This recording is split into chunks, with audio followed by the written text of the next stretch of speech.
শাবান মাস শুরু হওয়ার মধ্য দিয়ে রমাদানের সেই দিন গণনা যেহেতু শুরু হয়েছে, এজন্য আমরা আজ সার্থক রমাদানের 11টি পূর্ব প্রস্তুতি নিয়ে কথা বলবো ইনশাআল্লাহ তাআলা। আল্লাহ সুবহানাহু ওয়া তাআলা কোরআনে কারীমে বলেছেন, ওয়ালাউ আরাদুল খুরুজ লা আ'আদ্দু লাহু উদ্দাহ। কিছু লোক নবী করিম সাল্লাল্লাহু আলাইহি সাল্লাম যখন তাবুকের যুদ্ধে অংশগ্রহণ করবার জন্য ডাক দিয়েছিলেন, তারা সে যুদ্ধে শামিল না হয়ে মদিনায় অবস্থান করেছিল। এর মধ্যে অনেকেই নানা রকমের অজুহাত, নানা রকমের আপত্তি, নানা রকমের বিভিন্ন কারণ দর্শিয়ে তারা এই যুদ্ধ থেকে পিছপা হয়েছিল। আল্লাহ রাব্বুল আলামিন কোরআনে কারীমে আয়াত নাজিল করে তাদের সে গড়িমসির আসল কারণ উল্লেখ করেছেন। আল্লাহ সুবহানাহু ওয়া তাআলা বলেছেন, ওয়ালাউ আরাদুল খুরুজ লা আ'আদ্দু লাহু উদ্দাহ। যদি সত্যি আল্লাহর রাহে জিহাদের ময়দানে যাওয়ার সদিচ্ছা তাদের থাকতো, তাহলে তারা আগে থেকে প্রস্তুতি গ্রহণ করত। যারা নানা রকম অজুহাত দাঁড় করাচ্ছে, এদের আসলে তাবুকের জিহাদে শামিল হওয়ার সেই সদিচ্ছাই ছিল না। যদি সদিচ্ছা থাকতো, আগে থেকে তারা প্ল্যান, প্রোগ্রাম, পরিকল্পনা সেগুলো তারা করত। ঠিক একইভাবে রমজান মাসের যে ইবাদতের বিশাল বড় অপার সম্ভাবনা আমাদেরকে দান করেছেন, এই সম্ভাবনাকে কাজে লাগাতে হলে তার জন্য যথাযথ প্রস্তুতি গ্রহণ করা জরুরি। আমাদের দেশে বেশিরভাগ মুসলমান রমাদান মাস আসলে আমরা কম বেশি নেক আমলের চেষ্টা করি, কিন্তু রমাদানের অনেক আগে থেকে যে আমাদের যথাযথ পূর্ব প্রস্তুতি গ্রহণ করার কথা, দুর্ভাগ্যজনকভাবে সেই প্রস্তুতি যথাযথভাবে আমরা বেশিরভাগ লোক গ্রহণ করি না, যার ফলে রমাদান আসে, রমাদান চলে যায়, আবার রমাদান মাস আসে, আবার চলে যায়। আমাদের তেমন কোনো পরিবর্তন হয় না, আমাদের মধ্যে তেমন কোনো চেঞ্জ আসে না, আমাদের জীবনের ভিতরে তেমন কোনো দৃশ্যমান পরিবর্তন চোখে পড়ে না। এজন্য সম্মানিত ভাইরা আমার, রমাদানকে যদি আমরা যথাযথভাবে কাজে লাগাতে চাই, তাহলে যথাযোগ্য প্রস্তুতি এখন থেকে, শাবান থেকেই আমাদের গ্রহণ করতে হবে। প্রিয় নবী সাল্লাল্লাহু আলাইহি সাল্লাম বলেছেন, ইন্নাল্লাহা ইউহিব্বু ইযা আমিলা আহাদুকুম আমালান আন ইউতকিনাহ।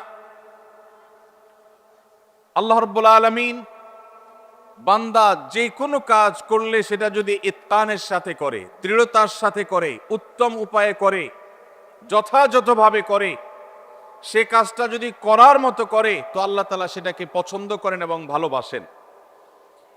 আমরা যদি রমাদান মাসে সিয়াম এবং কিয়াম, রোজা এবং তারাবি, অন্যান্য আমল ইবাদত বন্দিগি গতানুগতিকভাবে করে শেষ করি, আমরা যদি দায় সারাভাবে শেষ করি, তাহলে এটা আল্লাহ তাআলার প্রিয় পাত্রে আমাদেরকে শামিল করবে না।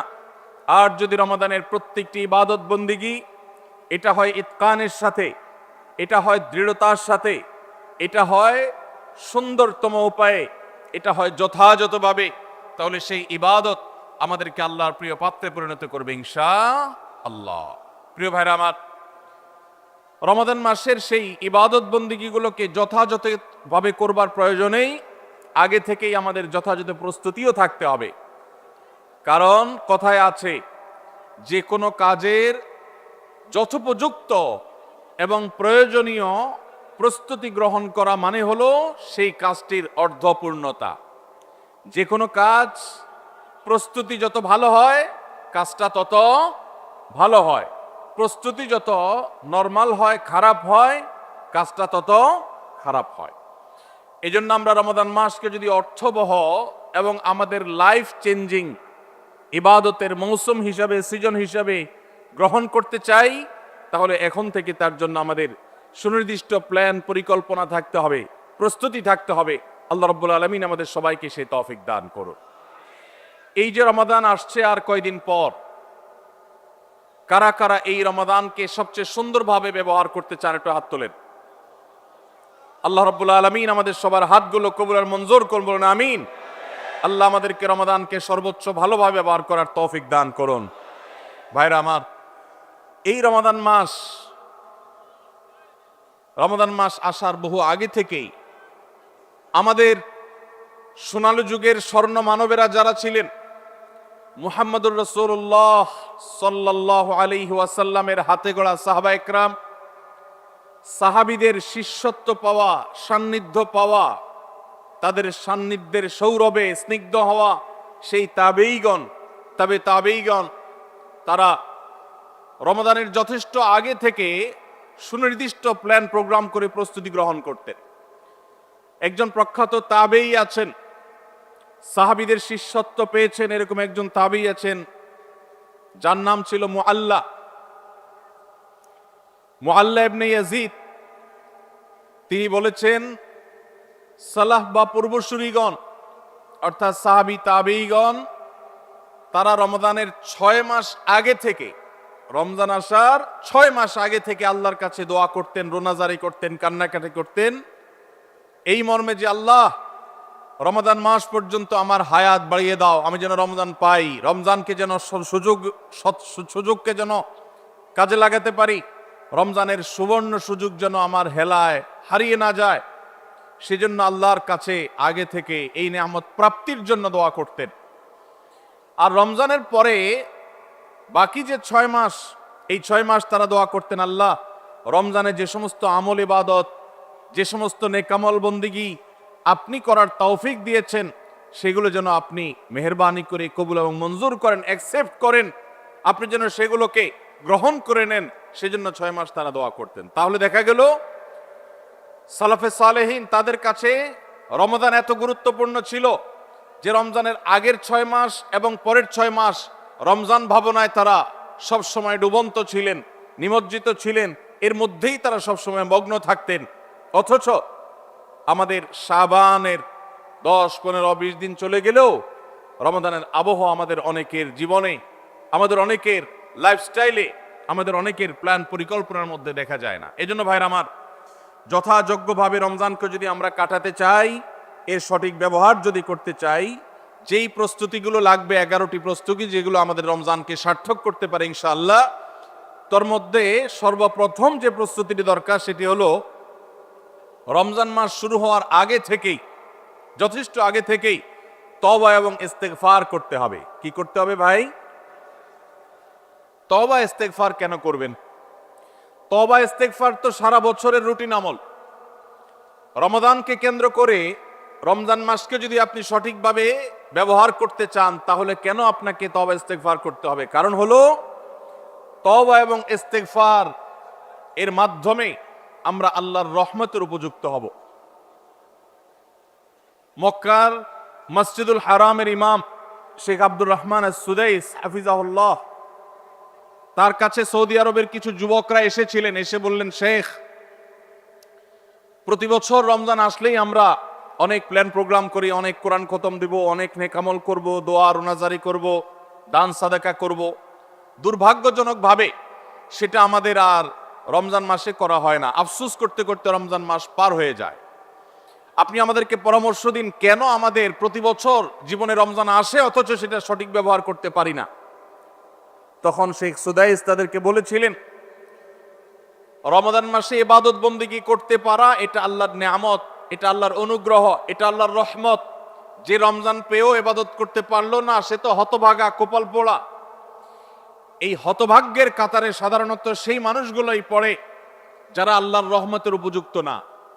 আমরা নানাবিধ অপরাধে, নানাবিধ গুনাহ করে, নানাবিধ নাফরমানি করে আল্লাহর রহমতের উপযুক্ততা আমরা হারিয়ে ফেলেছি, যার কারণে রমজানের ইবাদতের তৌফিক হয় না। এই জন্য তিনি তাদেরকে নসিহা করেছিলেন যে আমি তোমাদেরকে উপদেশ দিচ্ছি, রমজান আসার আগে থেকেই আগের যে সমস্ত গুনাহ খাতা হয়েছে, যে সমস্ত নাফরমানি হয়েছে, আল্লাহর অবাধ্যতা হয়েছে, সেগুলোর জন্য চোখের পানি ফেলে রোনাজারি করে আল্লাহর কাছে ক্ষমা চাও। আল্লাহর কাছে ক্ষমা চেয়ে যদি আগের সবগুলোকে ভ্যানিশ করতে পারো, তাহলে আল্লাহর কাছে রহমতের উপযুক্ত হবে। বিষয়টা অনেকটা হালখাতার মতো। আপনার আগের দেনা দায় সব যখন পরিশোধ করে দিয়েছেন, নতুন করে আবার আপনি ধার করার, বাকিতে নেওয়ার উপযুক্ততা আপনার অর্জন হবে। ঠিক একইভাবে আমাদের নানা নাফরমানির কারণে আল্লাহর রহমত থেকে আমরা দূরে সরে গেছি। লানত অর্থাৎ রহমত থেকে দূরে সরে যাওয়া, এটার উপযুক্ত হয়ে গেছি অনেকে। এজন্য ভাইরা, এখন থেকে রমাদানের প্রস্তুতির নিয়তে আল্লাহর কাছে তওবা করা, গুনাহ মাফ চাওয়া, ইস্তিগফার করা, জীবন পরিবর্তন করবার সংকল্প করা, এটা হবে আমাদের রমাদানের প্রথম প্রস্তুতি। চেষ্টা করব তো ইনশাআল্লাহ। প্রতিদিন যখনই তৌফিক হয় আল্লাহর সাথে একটু কথা বলবেন, আল্লাহ আমার সমস্ত গুনাহগুলো মাফ করে দিন, আমার নাফরমানি মাফ করে দিন, আমাকে আপনি ক্ষমা করে দিন।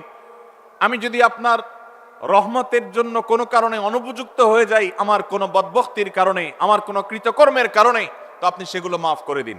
এই যে দোয়া, এই দোয়া আপনাকে রমাদানে আল্লাহর ইবাদত বন্দেগী করার, আল্লাহর কাছে রোনাজারি করার, আল্লাহর কাছে ভালো আমল নিবেদন করার যে তৌফিক, এটার উপযুক্ত করে দিবে ইনশাআল্লাহ। তাহলে রমাদানের প্রস্তুতির প্রথমটি আমরা পেয়ে গেলাম, সেটা হলো আগের গুনাহ খাতাগুলো থেকে ইস্তিগফার করা, তওবা করা, ফিরে আসা। এর মধ্য দিয়ে রমাদানে ইবাদতের জন্য নিজেকে প্রস্তুত করব ইনশাআল্লাহ। চেষ্টা করা যাবে না ইনশাআল্লাহ? নাম্বার 2, দ্বিতীয় প্রস্তুতি হলো রমাদান মাসে আল্লাহ রাব্বুল আলামিন এই মাসের যে ফজিলত বর্ণনা করেছেন, কোরআন এবং হাদিস সম্পর্কে যাদের মৌলিক ধারণা আছে, হাদিসে রাসূল সম্পর্কে যাদের একটু ঘাটাঘাটিও আছে, তারা জানেন 2-3টা আমল সম্পর্কে কোরআন এবং সুন্নাহ সবচেয়ে বেশি সংখ্যক ভাষ্য বর্ণিত হয়েছে। সবচেয়ে বেশি সংখ্যক, এত ফজিলতের, এত তাৎপর্যের, এত মর্যাদার হাদিস আর অন্য আমল সম্পর্কে সাধারণত দেখা যায় না। সেই কয়েকটি আমল যেগুলোর ফজিলত বিপুল পরিমাণ, যেগুলোর ফজিলত সম্পর্কিত হাদিসের সংখ্যা অনেক, সেই রকম আমলগুলোর মধ্য থেকে অন্যতম আমল হলো এই রমাদান কেন্দ্রিক আমল, সিয়াম, রোজা, এগুলোর ফজিলত। তো আমাদের রমাদান কেন্দ্রিক প্রস্তুতি হিসাবে দ্বিতীয়ত যে কাজটি আমরা করতে পারি সেটি হলো এখন থেকেই রমাদান মাসের কি কি ফজিলত আছে, সিয়াম সাধনার কি কি ফজিলত আছে, রমাদানের কি কি আমল আছে, বিশেষ করে ফজিলত এবং মর্যাদার কথাগুলো আলোচনা শুরু করা এখন থেকে। বাসা বাড়িতে গোল হয়ে কোনো নির্দিষ্ট বইকে কেন্দ্র করে পাঠচক্র হতে পারে, গ্রুপ স্টাডি হতে পারে, পর্যালোচনা হতে পারে যে রমাদান মাসের কি কি মাহাত্ম্য আছে, এক একজন এক একটা বললেন। এই আলোচনা পর্যালোচনার মধ্য দিয়ে মনোজগতে রমাদানের জন্য এক ধরনের প্রস্তুতি, এক ধরনের আবহ তৈরি হবে ইনশাআল্লাহ। এজন্য দ্বিতীয় প্রস্তুতি হিসাবে আমরা এই কাজটিও ইনশাআল্লাহ করব, সেটা হলো রমজানের ফজিলত, রমজানের মর্যাদা, সিয়ামের ফজিলত, অন্যান্য আমলের উপকারিতা, সেগুলো নিয়ে আমরা বেশি বেশি পর্যালোচনা করব। যত বেশি আপনি আগে থেকে পর্যালোচনা করবেন, রমাদানের প্রতি আপনার তৃষ্ণা, সিয়াম সাধনার প্রতি আপনার ভেতরে আকাঙ্ক্ষা, প্রত্যাশা এবং প্রতীক্ষা, এটা আপনার মধ্যে বাড়তে থাকবে এবং রমাদানের প্রতিটা মিনিটকে কাজে লাগাবার জন্য তাগাদা আপনার ভিতরে অনুভব হবে ইনশাআল্লাহ। নাম্বার 3, তৃতীয় প্রস্তুতি হলো আমাদেরকে প্রতিজ্ঞা করতে হবে এই রমাদানে আমরা নেকামল করবই করব এবং কোনো আমল, কোনো ভালো কাজ, কোনো সুন্নাহ এটা করার ব্যাপারে কোনো প্রকার অলসতা করব না। কারণ ভাইরা আমার, রমজান মাস পেয়েও যদি আল্লাহর কাছে কেউ ক্ষমা না পায়, একটা প্রসিদ্ধ হাদিস আপনারা সবাই কম বেশি শুনেছেন যে নবী সাল্লাল্লাহু আলাইহি সাল্লামের কাছে জিবরিল এসেছে, এসে বলেছেন বাউদা মান আদরাকা রমাদান ফালাম ইগফার লাহ, যে ব্যক্তি রমজান পেয়েছে অথচ রমজানের এই বিশাল সুবর্ণ সুযোগকে কাজে লাগিয়ে সে তার জীবনের সব গুনাহগুলো মাফ করাইতে পারে নাই, সে আল্লাহর কাছ থেকে মাগফিরাত আদায় করে নিতে পারে নাই, সে জাহান্নাম থেকে মুক্ত এই ঘোষণা সে আদায় করতে পারে নাই, অথচ সে রমজান মাস পেয়েছে, এর চাইতে হতভাগা আর কে হতে পারে? তার সে ধ্বংস হোক, এই বদদুআয় নবী সাল্লাল্লাহু আলাইহি সাল্লাম আমিন বলে সমর্থন জানিয়েছেন, সায় দিয়েছেন। এজন্য ভাইরা, রমজান মাস এসেছে কিন্তু আমল ইবাদত হয় নাই, রমজান মাস এসেছে আবার চলে গেছে কিন্তু আমার গুনাহ আল্লাহর কাছ থেকে মাফ করাতে পেরেছি বলে আমার বুক সায় দেয় না, তাহলে এর চাইতে বড় হতভাগা, এর চাইতে বড় কপাল পোড়ার কেউ হতে পারে না। রমজানের আমল ইবাদত, রমজানের নেক আমল, রমজানের দোয়া, রমজান মাসের চোখের পানি ফেলা, এটা ভাইরা শুধুমাত্র নিজের প্রেরণার জায়গা থেকে শুধুমাত্র সব আহরণের জন্যই নয়। এটা যদি না করি তাহলে জিবরিলের বদদোয়া, নবীজি সাল্লাল্লাহু আলাইহি সাল্লামের বদদোয়া, আল্লাহর পক্ষ থেকে ধ্বংস হওয়ার পরোয়ানা, এগুলো অনিবার্য হয়ে যাবে। এই কথা চিন্তা করে এখন থেকে রমাদান কেন্দ্রিক প্রস্তুতির অংশ হিসাবে আমাদেরকে প্রতিজ্ঞা করতে হবে, এইবারের রমাদানের প্রতিটা দিন আমি আল্লাহর কাছে চোখের পানি ফেলে একটা নির্দিষ্ট সময় কান্নাকাটি করব, আমার গুনাহ খাতাগুলোকে মাফ করাবো। জাহান্নামীদের তালিকা আমার নাম যদি কোনো কারণে যেয়ে থাকে, আমি এমন ভাবে রোনাজারি করব, এমন ভাবে ইস্তেগফার করব, এমন ভাবে চোখের পানি ফেলবো, একান্তে নীরবে আল্লাহর সাথে কথা বলবো, যেন আমার সমস্ত গুনাহগুলো মাফ হয়, জাহান্নামীদের তালিকা থেকে যেন আমার নাম কেটে যায়। এর জন্য ভাইরা এখন থেকে প্রতিজ্ঞাটা করতে হবে। প্রস্তুতি হলো, কাজ হবে রমজানে, কিন্তু প্রতিজ্ঞা হবে এখন থেকে যে আমি কোনোভাবে এইবারের রমজানের সুযোগ আর হাতছাড়া করব না ইনশাআল্লাহ। তাহলে 3 নম্বর হলো যে রমজান কেন্দ্রিক সমস্ত আমলগুলো করব, আল্লাহর কাছে তওবা ইস্তেগফার করে নিজের গুনাহগুলোকে মাফ করায় ছাড়বো, জাহান্নাম থেকে মুক্তি তথা নাজাত এটা নিজের করে নেব। এই মর্মে প্রতিজ্ঞাটা এখন থেকে, যেই কয়দিন রমজান আসতে সময় আছে, প্রতিদিন আমাকে নবায়ন করতে হবে। প্রতিজ্ঞা আজকেরটা যেভাবে হবে, কালকেরটা আরো স্ট্রং হবে, তারপরের দিন আরো স্ট্রং হবে। প্রতিদিন আমি স্বপ্ন লালন করব কবে রমজান শুরু হবে, আর আমি আল্লাহ রাব্বুল আলামিনের কাছে রমজানের এই সমস্ত ইস্তেগফার, তওবা, আমল এগুলোকে নিবেদন করতে থাকবো। চেষ্টা করা যাবে না ইনশাআল্লাহ? তাহলে 3 নম্বর প্রস্তুতি হলো রমজান মাসে নেক আমল করার প্রতিজ্ঞা করা, মাগফিরাত এবং নাজাত আদায় করার প্রতিজ্ঞা এখন থেকে করা। নাম্বার 4 নম্বর যে প্রস্তুতিটা আমাদের নিতে হবে সেটা হলো, যদি আগের রমজানের কোনো রোজা কারোর কাজা থাকে, এই রমজান আসার আগে আগে শাবান মাসের মধ্যেই সেই কাজাগুলো আদায় করে ফেলা উচিত। আম্মা জান আয়েশা রাদিয়াল্লাহু তাআলা আনহা বলেছেন যে নারী হিসাবে রমজান মাসে যে কয়েকটা রোজা ভাঙতি পড়ে, নবীজি সাল্লাল্লাহু আলাইহি সাল্লাম রমজান পরে পুরো সময়টা তার কাছে থাকার কারণে তিনি সেই রোজাগুলো রাখার সুযোগ সেভাবে পেতেন না। স্বামীর হকের কথা মাথায় রেখে রোজাগুলো রাখতেন না, এবং শাবান মাস আসলে নবীজি সাল্লাল্লাহু আলাইহি সাল্লাম নিজেও বেশি বেশি নফল রোজা রাখতেন। ওই সুযোগে মা আয়েশা রাদিয়াল্লাহু তাআলা আনহা বলেছেন যে তিনিও তার রমজানের বাকি রোজা যেগুলো ছিল ভাঙতি রোজা, সেগুলো তিনি রেখে ফেলতেন। তো এই হাদিস থেকে বোঝা যায় রমজানের রোজা যদি কারোর কাজা হয়, পুরুষদের অসুস্থতার কারণে হতে পারে, মা বোনদের মাসিকার কারণে হতে পারে, তাহলে সেই রোজা যত দ্রুত সম্ভব আমরা কাজা করে ফেলবো। এবং সেই কাজা করতে যদি কোনো কারণে, যৌক্তিক কারণে বা যে কোনো কারণে যদি বিলম্ব হয়, তাহলে এই বছরের আসন্ন রমজানের প্রস্তুতির অংশ হিসাবে আগের রমজানের কোনো ভাঙতি রোজা থাকলে সেগুলো সব রেখে কাজা করে সম্পূর্ণভাবে এই রোজার জন্য প্রস্তুত হবে। এটা হলো 4 নম্বর প্রস্তুতি।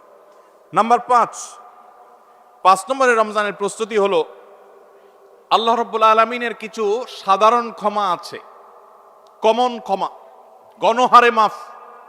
আল্লাহ তাআলার এই যে সাধারণ ক্ষমা, গণহারে মাফ, দুটি বিষয় এই গণহারে মাফ থেকে মানুষকে দূরে সরিয়ে রাখে। আল্লাহর গণহারে যে ক্ষমা, এই গণক্ষমার উপযুক্ততা নষ্ট করে দেয় দুটি জিনিস। তার একটি হলো শিরক, আরেকটি হলো হাসাদ।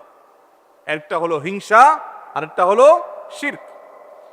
নবী করিম সাল্লাল্লাহু আলাইহি ওয়াসাল্লাম বিভিন্ন হাদিস থেকে আমরা জানি, তিনি বলেছেন আল্লাহ রাব্বুল আলামিন বিশেষ করে লাইলাতুন নিসফি মিন শাবানে যখন মানুষকে গণহারে ক্ষমা করেন, তখন 2 শ্রেণীর মানুষকে আল্লাহ তাআলা মাফ করেন না, ইল্লা লিমুশরিকিন ও মুশাহিন।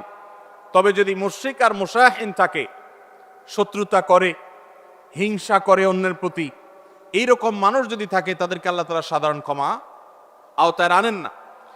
রমজানে আল্লাহ তাআলা প্রতিদিন বহু মানুষকে সাধারণ ক্ষমা করেন। রমজান যখন কাছে আসে, শেষ দশক আসে, তখন সাধারণ ক্ষমার পরিমাণ বেড়ে যায়। আল্লাহ সুবহানাহু ওয়া তাআলা বলেছেন ওয়ালিল্লাহি নবী সাল্লাল্লাহু আলাইহি সাল্লাম বলেছেন ওয়ালিল্লাহি উতাকাউ মিনান নার ওয়া যালিকা ফি কুল্লি লাইলা। রমজানের প্রত্যেক রাতে বহু মানুষকে আল্লাহ তাআলা জাহান্নাম থেকে মুক্ত ঘোষণা দিয়ে দেন। অমুক জাহান্নাম থেকে মুক্ত, অমুকের ছেলে অমুক জাহান্নাম থেকে মুক্ত, অমুকের ছেলে অমুক, তার নাম জাহান্নামের তালিকা থেকে কাটা, জান্নাতের তালিকা চলে আসবে। অসংখ্য মানুষকে এভাবে এই সুযোগ আল্লাহ তাআলা দান করেন। যারা শিরকে লিপ্ত, সেটা যেই কোনো ধরনের শিরক হোক, কবরকে যারা সিজদা করে, মাজারকে যারা পুজো করে, জীবিত মৃত মানুষকে যারা সিজদা করে, কবরে যারা প্রার্থনা করে, সেখানে যারা সন্তান চায়, ব্যবসার উন্নতি চায়, যত প্রকার শিরক আছে কবর কেন্দ্রিক এগুলাতে লিপ্ত হয়, অথবা এর বাইরে আরো যত রকমের শিরক গোটা দুনিয়াতে আছে, কোন প্রকার শিরকে যখন মানুষ লিপ্ত হয় তখন এই ব্যক্তি আল্লাহ তাআলার সাধারণ ক্ষমার উপযুক্ত আর থাকে না।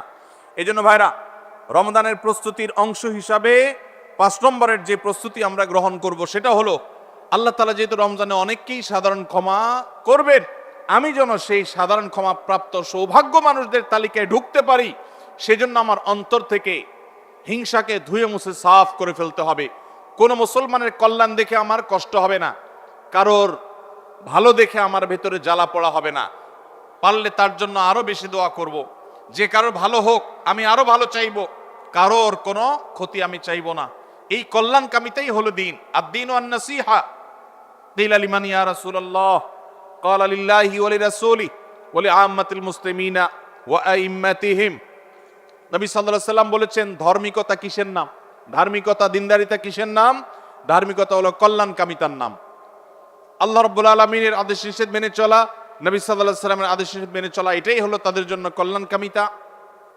আর সকল স্তরের সাধারণ মানুষের কল্যাণ চাওয়া, কারোর ক্ষতি না চাওয়া, এটাই হলো দিনদারিতা। যে ব্যক্তি কারোর ক্ষতি চায়, যে মুসলমান আরেক মুসলমানের ভালো দেখলে তার ভেতরে জ্বালা পোড়া করে, অস্থিরতা আসে, সে ভালো মুসলমান না, সে হিংসুক, তার ভিতরে কবিরা গুনাহ আছে। এজন্য রমজান মাসে আল্লাহর সাধারণ ক্ষমা পেতে হলে অন্তরকে এখন থেকে পরিচ্ছন্ন করতে হবে। চোখটা বন্ধ করে মনে রাখতে হবে, স্মরণ করতে হবে, আমার আশেপাশে এমন কে আছে যার কল্যাণ দেখলে আমার সহ্য হয় না, যার ভালো দেখলে আমার ভিতরে জ্বালা পোড়া করে, যার সুসংবাদ শুনলে আমার ভিতরে খারাপ লাগা কাজ করে, তাহলে বুঝতে হবে তার প্রতি আমার হিংসা আছে।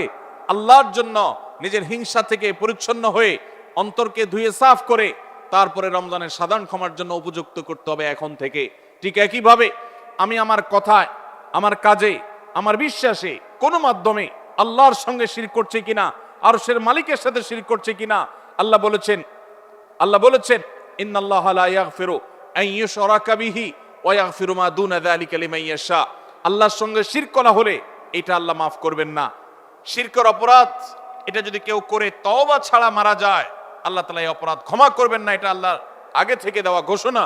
কোরআনে আল্লাহ আরো বলেছেন, লোকমান হাকিমের উদ্ধৃতি দিয়ে, ইন্নাশ শিরকা লাযুলমুন আযীম, তিনি তার সন্তানকে উপদেশ দিতে গিয়ে বলেছিলেন যে ইন্নাশ শিরকা লাযুলমুন আযীম, শিরক সবচেয়ে বড় অপরাধ। এজন্য ভাইরা, শিরক থেকে পরিচ্ছন্ন না থাকলে রমাদানের কোনো ইবাদত, কোনো আমল আমাদের কাজে আসবে না। এজন্য রমজানের প্রস্তুতি হিসেবে শিরক এবং হিংসা থেকে অন্তরকে পরিচ্ছন্ন করা, পবিত্র করা, এটা হলো আমাদের পঞ্চম প্রস্তুতি। নাম্বার 6,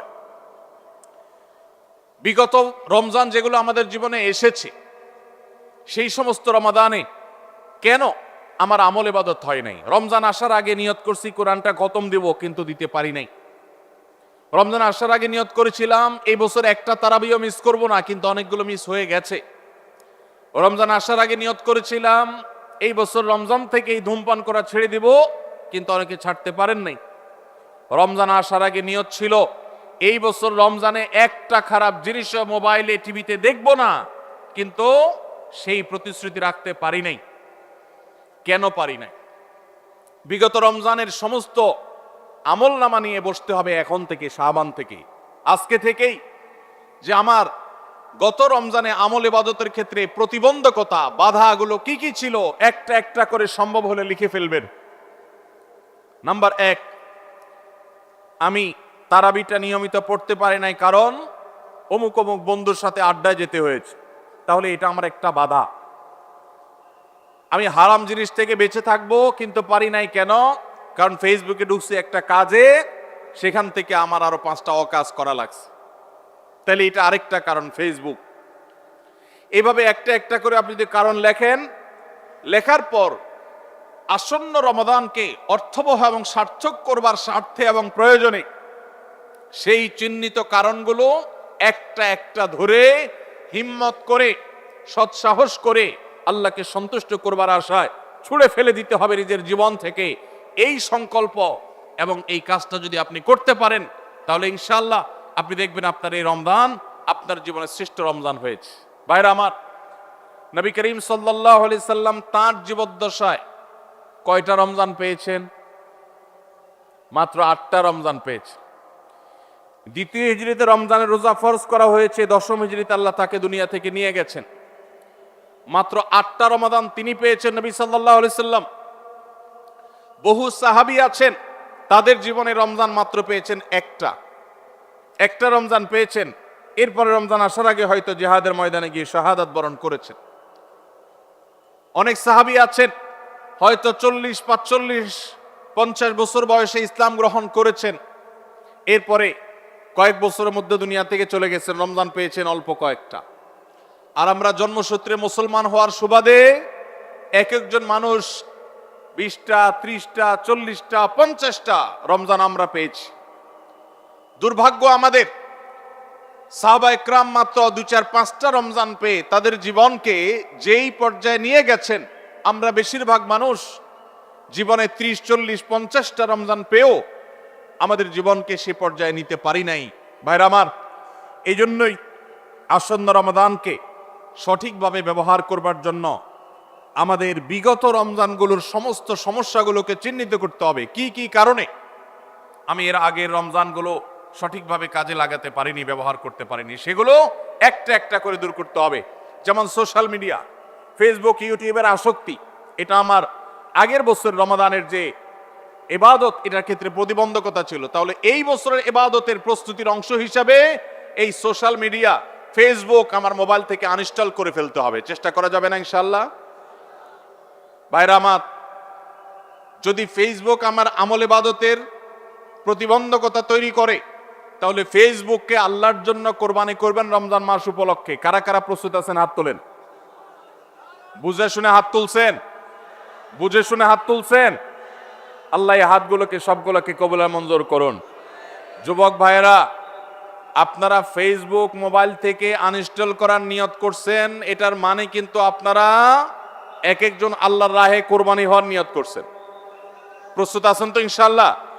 নিজেদের কোরবানি করার জন্য প্রস্তুত আছেন তো ইনশাআল্লাহ? আল্লাহ তাআলা আমাদেরকে তৌফিক দান করুন। ভাইরা আমার, রমাদানের 6 নম্বর প্রস্তুতির অংশ হিসাবে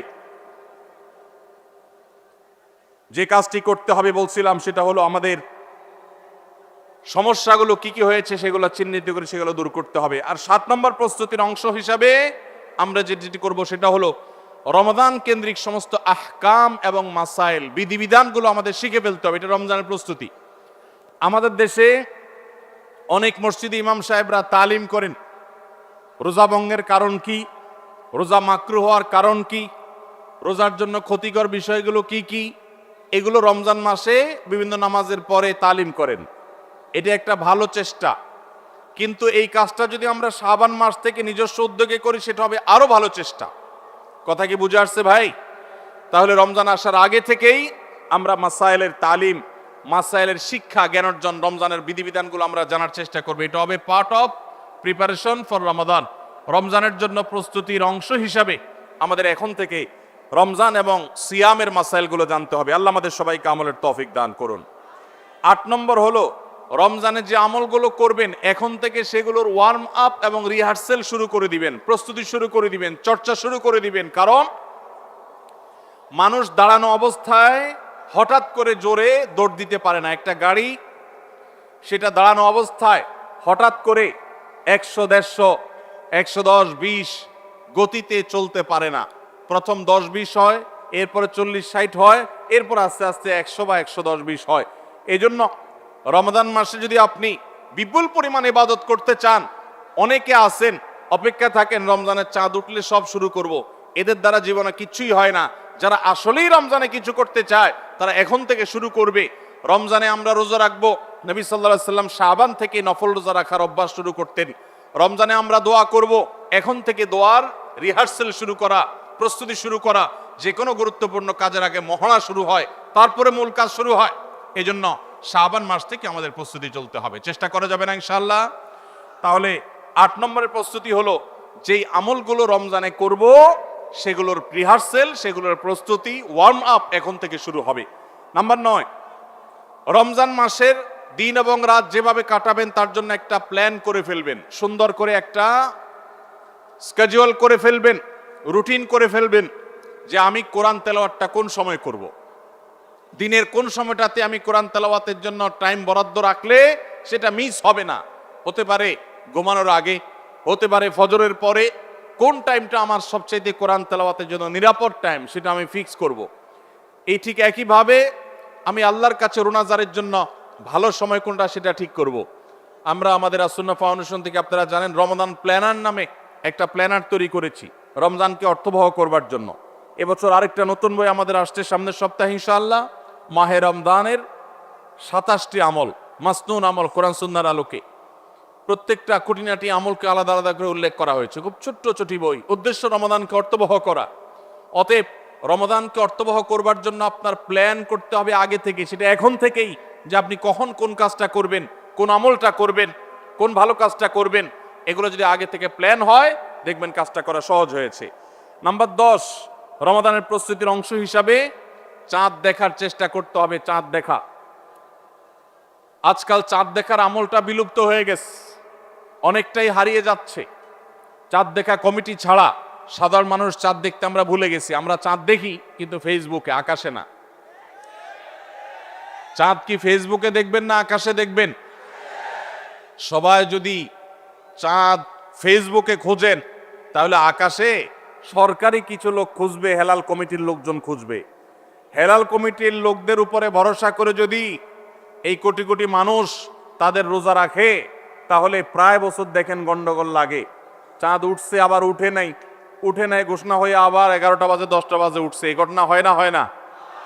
এই ঘটনা এই জন্য হয় যে আমরা সবাই চাঁদ দেখার দায়িত্বটা পালন করি না। নবীজি বলেছেন সুমুল রুইয়াতিহি ওয়া আফতিরুল রুইয়াতি, তোমরা রোজা রাখো চাঁদ দেখে, আবার ঈদও করো চাঁদ দেখে। এই জন্য 29শে শাবান পশ্চিম আকাশে চাঁদ খোঁজার চেষ্টা করবেন সন্ধ্যার সময়। চেষ্টা করবেন না ইনশাআল্লাহ? চেষ্টা করে যদি চাঁদ দেখতে নাও পারেন তারপর আপনি সওয়াব পাবেন। আর যদি চাঁদ দেখেন তাহলে দোয়া পড়বেন আল্লাহুম্মা আহিল্লাহু আলাইনা বিল ইয়ুমনি ওয়াল ঈমান ওয়াস সালামাতি ওয়াল ইসলাম রাব্বি ওয়া রাব্বুকাল্লাহ। হে আল্লাহ, এই চাঁদকে আপনি বরকত এবং ঈমান দিয়ে আমার জন্য পরিপূর্ণ করে দিন। এই মাস আমার জন্য নিরাপদ এবং ইসলাম দিয়ে পরিপূর্ণ করে দিন। হে চাঁদ, তোমার আর আমার পালনকর্তা একজন আল্লাহ। অতএব এই চাঁদ দেখার চেষ্টা করবো। এটাও রমাদানের প্রিপারেশন, রমাদানের প্রস্তুতির অংশ।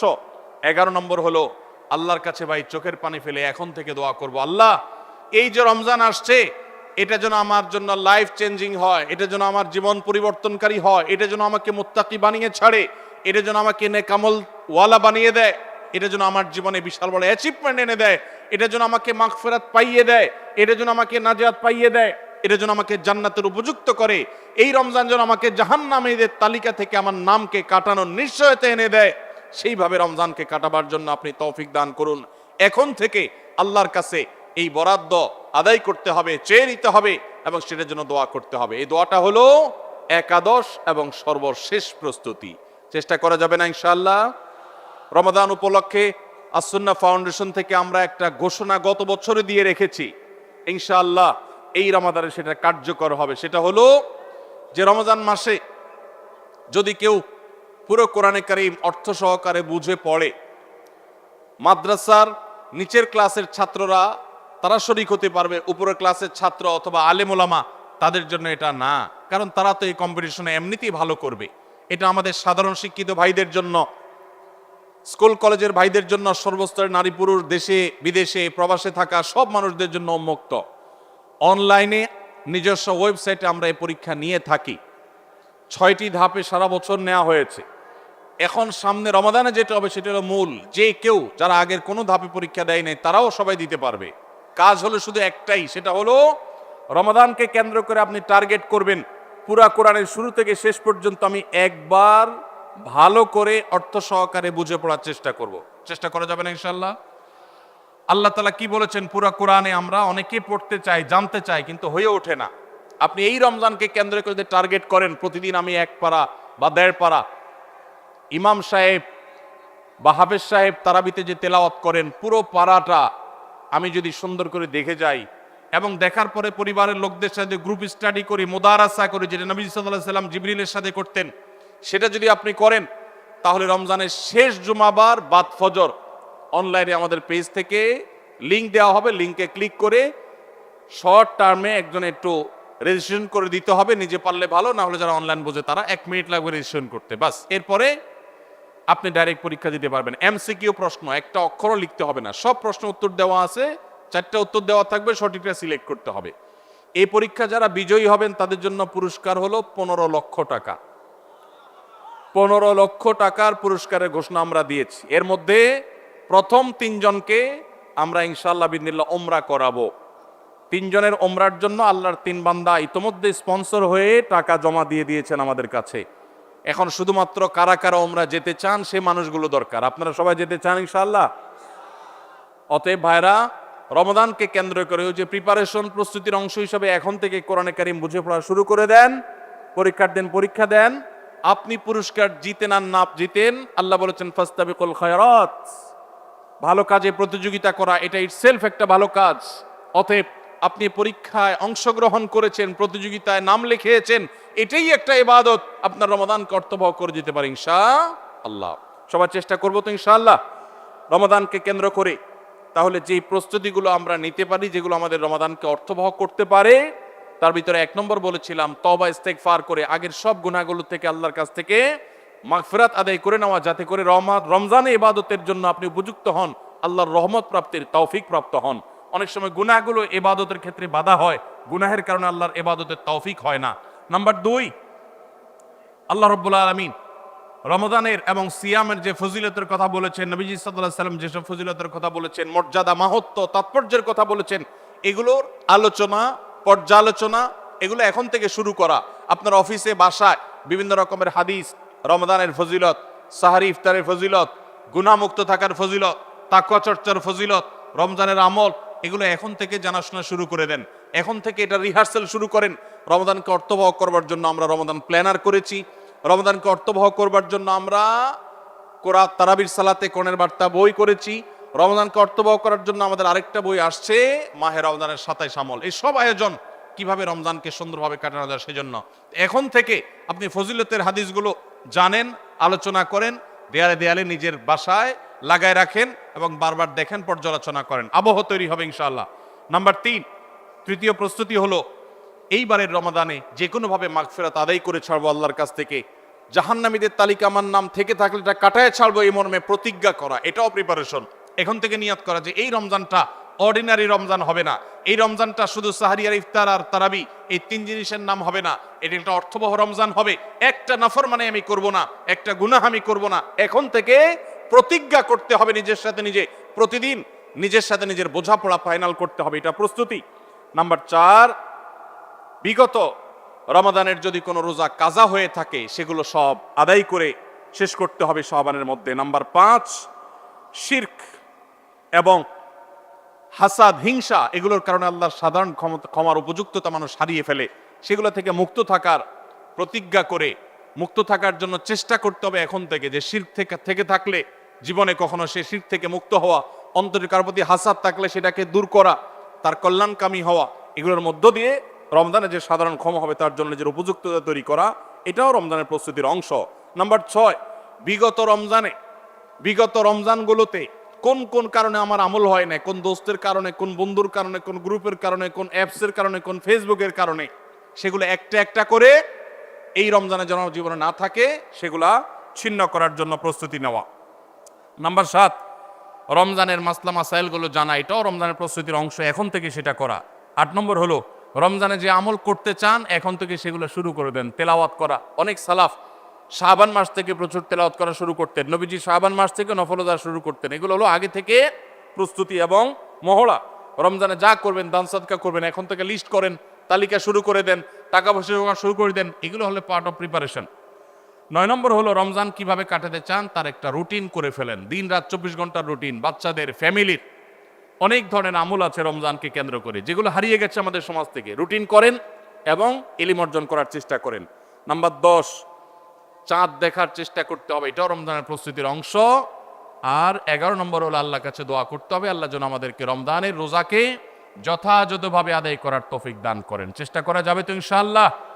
আল্লাহ রাব্বুল আলামিন আমাদের সবাইকে রমজানকে সর্বোচ্চ কাজে লাগাবার, সর্বোত্তম ব্যবহার করবার তৌফিক দান করুন। সবাই চেষ্টা করবো তো ইনশাআল্লাহ। ভাইরা আমার, জীবনে রমজান হতে পারে এটাই শেষ, সেই চিন্তা করেই আমাদেরকে রমাদানকে ইস্তেকবাল করতে হবে, অভ্যর্থনা জানাতে হবে। এটাকে শেষ রমজান ধরেই প্রিপারেশন নিতে হবে, আগাইতে হবে। এইবার যদি সুযোগ মিস হয়, হয়তো আর সুযোগ আমার কাছে আসবে না, সেই চিন্তা করেই করতে হবে। তাহলে ইনশাআল্লাহ এই রমাদানে অর্থবহ কিছু করা সম্ভবপর হবে। আমরা সবাই সেজন্য যার যার জায়গা থেকে সচেষ্ট হব আগে থেকেই। এবং মনে রাখবেন, আবারও বারবার বলছি যে নবী সাল্লাল্লাহু আলাইহি সাল্লামের সেই হাদিসটি মাথায় রাখতে হবে। রমজান মাসটা আমল করে, ইবাদত করে কিছু কামাইতে পারলাম ভালো, না কামাইতে পারলাম তেমন কোনো ব্যাপার না। ব্যাপারটা সেরকম না। ব্যাপারটা হলো, যদি এই মাস চলে যায় আর অবহেলায় আপনি আল্লাহর কাছ থেকে মাগফিরাত আদায় করতে না পারেন, তাহলে বাউদামান আদরাকা রমাদান ওয়া লাম ইগফার লাহ, এই হাদিসের মেজদাক হবেন আপনি, এই হাদিসের প্রয়োগ ক্ষেত্র হবেন আপনি। সেক্ষেত্রে রমজান পেয়েও মাগফিরাত না পাওয়ার কারণে ধ্বংস অনিবার্য হয়ে যাবে। এটা শুধুমাত্র শখের বিষয় না, এটা ডু অর ডাই এর মতো ব্যাপার। আপনি রমজান পাইলেন আর মাগফিরাত পাইলেন না, জাহান্নাম নিশ্চিত হবে। অতএব যারা বাঁচতে চাই তারা এখন থেকে প্ল্যান প্রোগ্রাম করা যাবে না ইনশাআল্লাহ। সেই সাথে আমি শুরুতে যেটা বলেছিলাম, রমাদান সেই মাস যেই মাসে আমল এবং ইবাদতের শুধু উন্নতি আর তারাক্কি না, মুসলমানদের সার্বিক অগ্রগতি, উন্নতি আল্লাহ রাব্বুল আলামিন এই মাসে দিয়েছেন। ঐতিহাসিক বদরের যুদ্ধের সেই স্মৃতি বিজড়িত মাস এই রমাদান। মক্কা বিজয়, বড় বড় ঘটনা ইসলামের ইতিহাসে, বড় বড় সাফল্য আল্লাহ তাআলা রমাদানে দিয়েছেন। অতএব সেই জন্য নিজেদেরকে প্রস্তুত করতে হবে, প্রস্তুতি এখন থেকে গ্রহণ করতে হবে। এবং বাংলাদেশের এই মাটি আল্লাহ রাব্বুল আলামিন যেন দ্বীনের জন্য, ঈমানের জন্য, কোরআনের জন্য, সুন্নাহর জন্য কবুল করেন। এদেশের মুসলমানদের অন্তরের অন্তঃস্থলে যেন দ্বীনকে আল্লাহ তাআলা গেঁথে দেন। আমাদেরকে সবাইকে যেন আল্লাহ তাআলা প্র্যাকটিসিং মুসলমান বানায় দেন। নামদারি মুসলমানদেরকে আল্লাহ যেন সিরিয়াস মুসলমান বানায় দেন। নামাজি মুসলমানকে যেন আল্লাহ আখলাকওয়ালা মুসলমান বানায় দেন। আখলাকওয়ালা মুসলমানকে যেন আল্লাহ মুখলেস মুসলমান বানায় দেন। আমরা সব সময় দোয়া করব ইনশাআল্লাহ। এই আসন্ন রমাদানকে কেন্দ্র করে সেই দোয়া আরো বাড়াতে হবে, তার প্রিপারেশন আরো বাড়াতে হবে।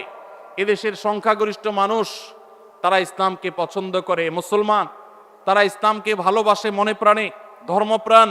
এরপরও এদেশে একের পর এক বিভিন্ন সময় আমরা দেখেছি ইসলামকে নানাভাবে আঘাত করা হয়। আমরা মুসলমানরা সর্বশক্তি দিয়ে এই সামান্য কিছু হাতে গোনা ইসলাম এবং মুসলমানদের প্রতি বিদ্বেষ পোষণ করা এই অপশক্তি, এদেরকে দমন করবার শপথও আমাদেরকে গ্রহণ করতে হবে রমাদানকে কেন্দ্র করে।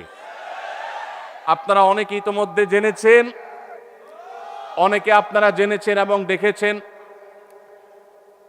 দেশে সংস্কার কার্যক্রম যে চলমান আছে, এখানে নারী বিষয়ক সংস্কারের যে কমিশন, সেই কমিশন পত্রপত্রিকা আপনারা দেখেছেন, অনেকে সুপারিশ করেছে বৈষম্য দূর করার নাম দিয়ে কোরআন যে বাবার সম্পত্তিতে, মায়ের সম্পত্তিতে মেয়েদেরকে ছেলেদের অর্ধেক সম্পদ দিতে বলেছে, সে আইনটা এখনো সামাজিকভাবে প্রচলিত আইনে কার্যকর আছে।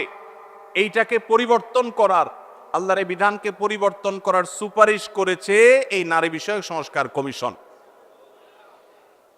এই সুপারিশ বাস্তবায়ন করার দুঃসাহস যদি কেউ দেখায়, তাহলে এটা হবে সবচেয়ে বড় অপরিণামদর্শী কাজ, সবচেয়ে দুর্ভাগ্যজনক অধ্যায়।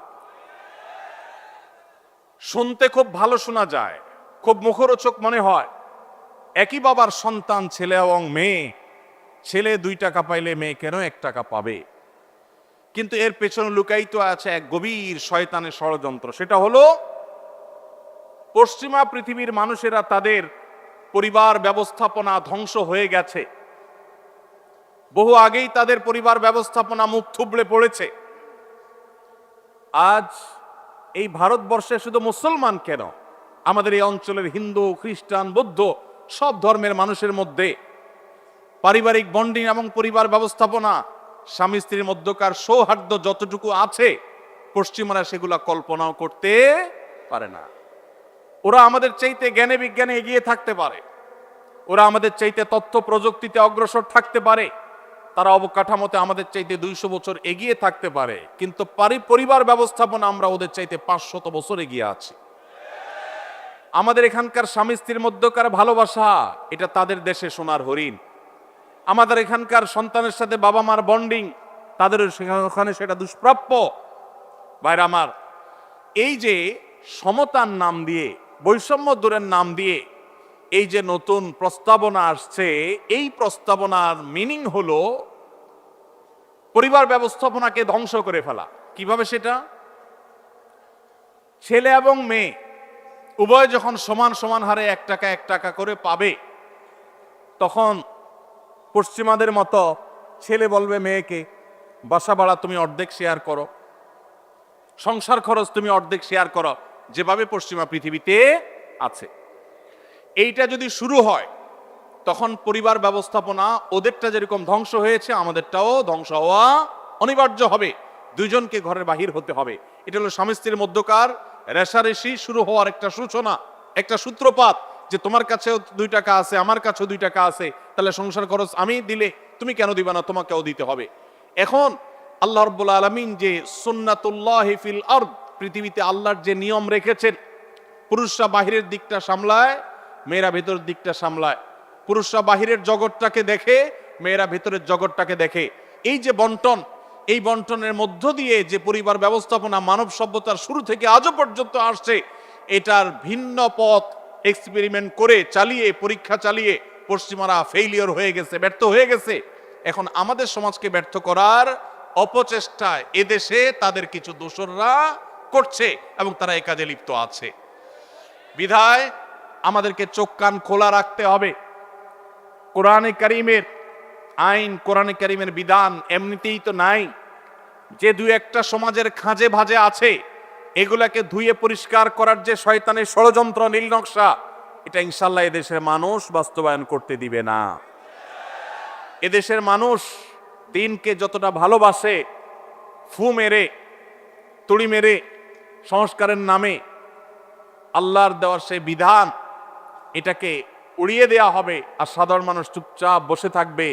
এটা বোকার স্বর্গে বসবাস করা ছাড়া আর কিছুই নয়। এমনিতেই কোরআনের কোন আইন, কোন বিধান, আল্লাহর আদেশ বা নিষেধ, মুসলিম অধ্যুষিত দেশ হিসাবে, ধর্মপ্রাণ মানুষদের দেশ হিসাবে, সেটা আমাদের আইনে, সংবিধানে এমনিতেই স্থান পাচ্ছে না। যেগুলো আছে 2-1টা, সেগুলো মুছে পরিষ্কার করার এই ষড়যন্ত্র এদেশের প্রত্যেকটা মুসলমান রুখবে ইনশাআল্লাহ। ভাইরা আমার, এই জন্য আমাদেরকে চোখ কান খোলা রাখতে হবে, আমাদেরকে সতর্ক থাকতে হবে। তবে সেই সাথে আমাদের এও মাথায় রাখতে হবে, মা বাবার সম্পদে বোনদের অধিকার, এটাকে আমরা অনেক পুরুষরা বঞ্চিত করছি, তাদেরকে অধিকার দিচ্ছি না। যেটুকু কোরআন বলেছে সেটুকুর বাস্তবায়ন হলেই সমাজ শান্তিতে পরিপূর্ণ হয়ে যাওয়ার কথা, কিন্তু সেটা বাস্তবায়ন করার নাম নাই, সেটাকে পরিবর্তন করার বরং চেষ্টা চলছে। ভাইরা আমার, আল্লাহ রাব্বুল আলামিন আমাদেরকে নারী পুরুষের মধ্যে সমতা বিধান করতে বলেন নাই, ন্যায্যতা বিধান করতে বলেছেন। কি করতে বলেছেন? সমতা।